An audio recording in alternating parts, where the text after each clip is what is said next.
He ruled the most powerful empire on earth, a man worshipped as a living god, whose word could move armies and decide the fate of nations.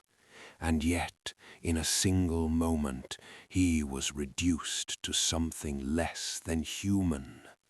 Captured not in battle, but in a trap he never saw coming. The Emperor of Rome would spend his final years not as a ruler, but as a spectacle. What happened to him wasn't just defeat, it was something far worse. To be captured was a risk every soldier understood. It was part of war, part of the unspoken agreement between men who stepped onto the battlefield, knowing they might never return. But to be taken alive as the Emperor of Rome, that was unthinkable. The Roman world didn't even have a framework for it. An emperor wasn't just a leader, he was the embodiment of Rome itself, a figure so elevated that many believed he stood somewhere between man and God. And yet, in the year 260, that illusion shattered. His name was Valerian. He commanded the might of Rome at a time when the empire was cracking under pressure from every direction. Borders were collapsing, rebellions were rising, and disease was spreading through the ranks like an invisible executioner. Still, Valerian believed he could hold it together. He believed he could push back the growing threat in the east and restore stability where chaos had begun to take root. So he marched. 70,000 legionaries moved with him into the harsh lands of Mesopotamia, their armor glinting beneath a relentless sun, their confidence built on centuries of Roman dominance. But they carried something else. Something far more dangerous than any enemy army, the plague. It crept silently through the camps, turning hardened soldiers into weak, trembling shadows of themselves. Men who had survived brutal campaigns suddenly found themselves unable to stand, their strength drained not by battle but by sickness. Supplies dwindled, morale cracked, and by the time they reached the outskirts of Edessa, Valerian's once formidable force was already falling apart. That's when the trap closed. The army of the Sassanid king Shapur surrounded them with precision. Heavy cavalry cut off every possible escape, sealing the Romans inside a tightening circle of steel. There would be no reinforcements, no resupply, no miracle rescue. Valerian saw the truth before anyone else dared to say it. If they fought, they would be annihilated. So he chose what he believed was the only path left. He reached for diplomacy. Envoys were sent carrying promises of gold, vast sums that would have enriched any kingdom beyond imagination. In exchange, Valerian asked for safe passage, a way out, a chance to preserve what remained of his army. Shapur refused. Instead, he made a different demand, one that seemed, on the surface, to follow the ancient rules of negotiation. He insisted that the emperor himself come to the Persian camp to discuss terms face to face. It was a calculated move, and Valerian took the bait. Desperate to save his men, trusting in traditions that had governed diplomacy for generations, he rode out with only a small group of officers. No massive escort, no overwhelming show of force. just a ruler walking into what he believed was a meeting between equals. But the moment he entered the camp, everything changed. There were no negotiations, no discussions, no treaties waiting to be signed. Only soldiers. They moved quickly, decisively. Hands grabbed him, stripped him of his authority as easily as they stripped him of his weapons. The Emperor of Rome, the man whose image was stamped across an empire, was thrown into chains like a common prisoner. And in that instant, something far greater than a man was captured. Rome itself had been brought to its knees. What followed was not a swift execution, not even imprisonment in the way Rome itself treated captured kings. This was something far more deliberate, far more calculated.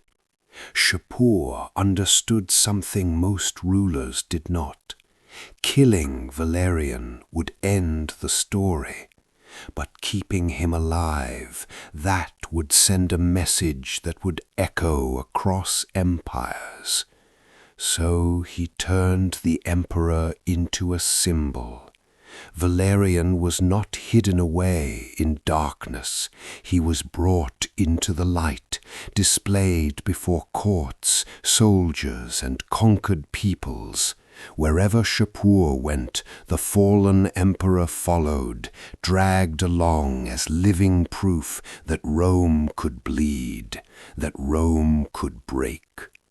And then came the ritual.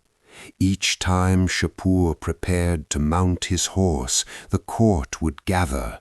Nobles, generals, and even captured Roman soldiers were forced to watch. Valerian, once draped in imperial purple, was brought forward in rags, his dignity already stripped away, piece by piece. He was forced down into the dirt. Hands and knees pressed against the ground, the Emperor of Rome became nothing more than a human step. Shapur would place his boot on Valerian's back, sometimes his neck, and use him to climb into the saddle. Not once, not in a moment of rage, but again and again, day after day, month after month. This wasn't cruelty born from anger. It was methodical, repeated, designed to erase not just the man, but everything he represented. The soldiers who had once fought under him watched as their living god was reduced to an object, a tool, a spectacle. And Shapur made sure the world would never forget it. He had the moment carved into stone. High in the cliffs of Naksh Rustam, massive reliefs were etched into the mountains themselves. They showed Shapur towering on horseback, triumphant and untouchable, while Valerian stood below, grasped by the wrist in the ancient gesture of total submission. It wasn't just history being recorded, it was humiliation being immortalized. Valerian's suffering didn't remain confined to the Persian court.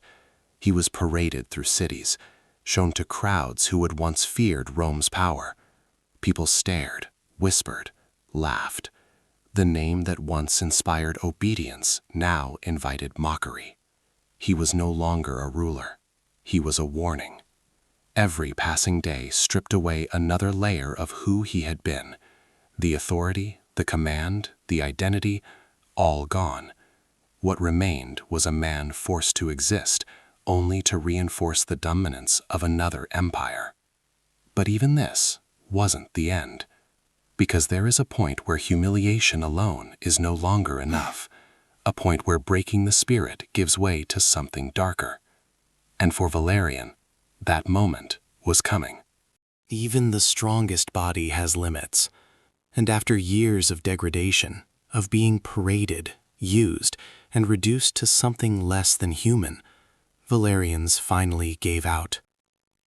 But death did not bring dignity, because what happened next depends on who you believe, and every version is darker than the last.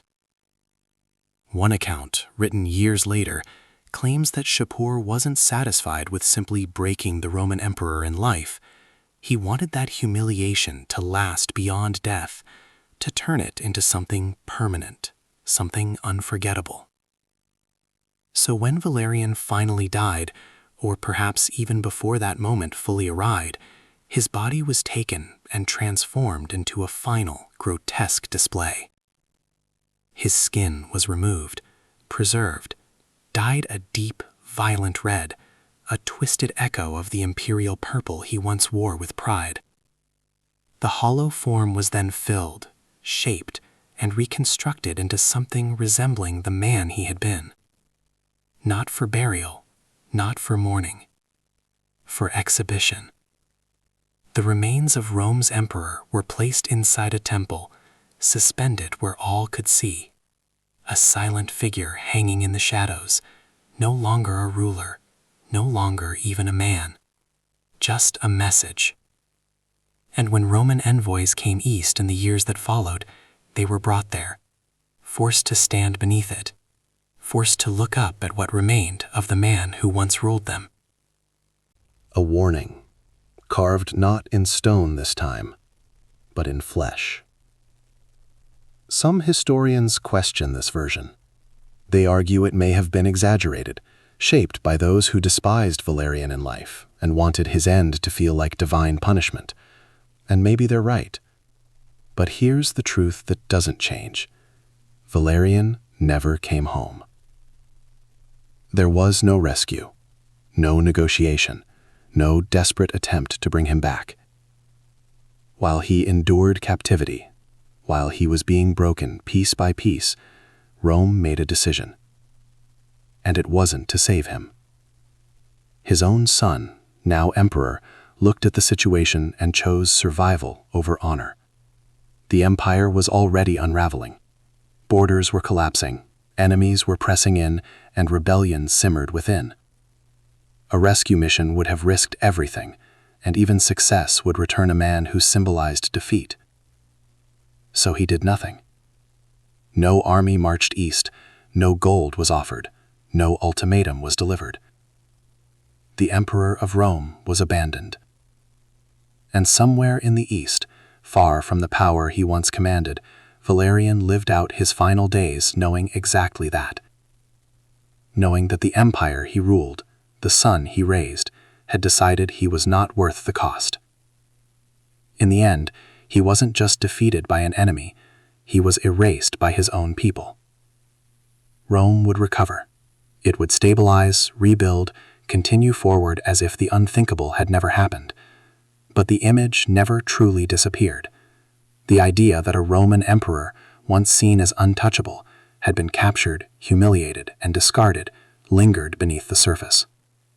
A quiet reminder that even the greatest empires, built on power and myth, rest on something fragile, and when that illusion breaks, it doesn't just destroy a man. It changes everything.